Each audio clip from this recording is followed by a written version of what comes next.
அன்பில்லாத ஆன்மீகம். ஆதலால் தேவனுக்கு மகிமை உண்டாக கிறிஸ்து நம்மை ஏற்றுக்கொண்டது போல நீங்களும் ஒருவரை ஒருவர் ஏற்றுக்கொள்ளுங்கள். ரோமர் 15:7. அவர் இளவயதிலேயே கிறிஸ்தவ ஒழுங்குகளை ஏற்றுக்கொண்டு மற்றவர்களை விட மிக மிக நேர்மையாகவும் உண்மையாகவும் வாழ்கின்றவர். நீண்ட காலமாக தவறுகள் ஏதும் செய்யாத ஒரு தூய்மையான வாழ்க்கையை தன்னால் வாழ முடிந்தது என அடித்து கூறுகின்றவர்கள். ஆனால் எங்கே இவர் பணிபுரிகிறாரோ அங்கே யாரோடும் இவருக்கு நல்ல ஐக்கியம் கிடையாது. தன் மனைவியோடும் இவருக்கு சமாதானமான வாழ்க்கை கிடையாது. தான் அங்கம் வகிக்கும் சபையிலும் இவரால் யாரோடும் நல்ல உறவு நிலைகளை வைத்து கொள்ள முடியவில்லை. இவ்வளவு நல்ல ஒரு கிறிஸ்தவருக்கு ஏன் யாரோடும் நல்ல உறவும் ஐக்கியங்களும் இல்லை? அவருடைய பிரச்சனை வேதத்தின்படி வாழாத யாரையும் இவரால் விரும்பவோ ஏற்கவோ மதிக்கவோ முடியாததுதான்.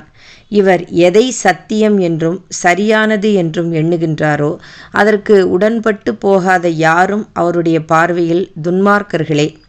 நம்முடைய உயர்ந்த ஆன்மீக நிலைப்பாடும் தூய்மையான வாழ்க்கையும் ஒழுங்கு தவறாத செயல்பாடுகளும் பிறரை ஏற்கவோ விரும்பவும் முடியாதபடி நம்மை தடை செய்கின்றதென்றால் நம்முடைய ஆன்மீக நிலைப்பாட்டிலும் அனுபவத்திலும் ஏதோ ஒரு அடிப்படை தவறு இருக்கின்றது என்பதுதான் அர்த்தம். ஏனென்றால் இறை வாழ்க்கை என்பதும் தூய்மையான வாழ்க்கை என்பதும் அன்பின் சாரம் நிறைந்ததாகவும் இருக்க வேண்டும்.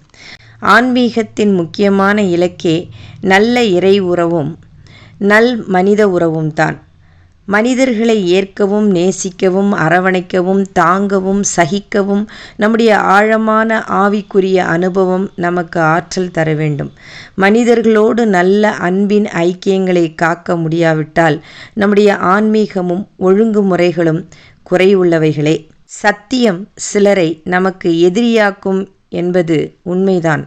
அதே வேளையில் நம்முடைய சத்தியம் எல்லோரையும் நமக்கு எதிரிகளைப் போல பார்க்க தூண்டினால் நாம் தேவ அன்பின் சாரம் கொண்ட உண்மையான ஆன்மீகத்தில் இல்லை என்பதே பொருள்.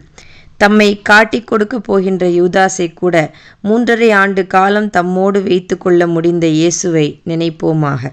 சிந்தனைக்கு பொறுத்து கொள்ள இயலாமையால் அல்ல, பொறுத்து கொள்ள விரும்பாமையினாலே நிதானம் இழுக்கின்றோம். அமேன்.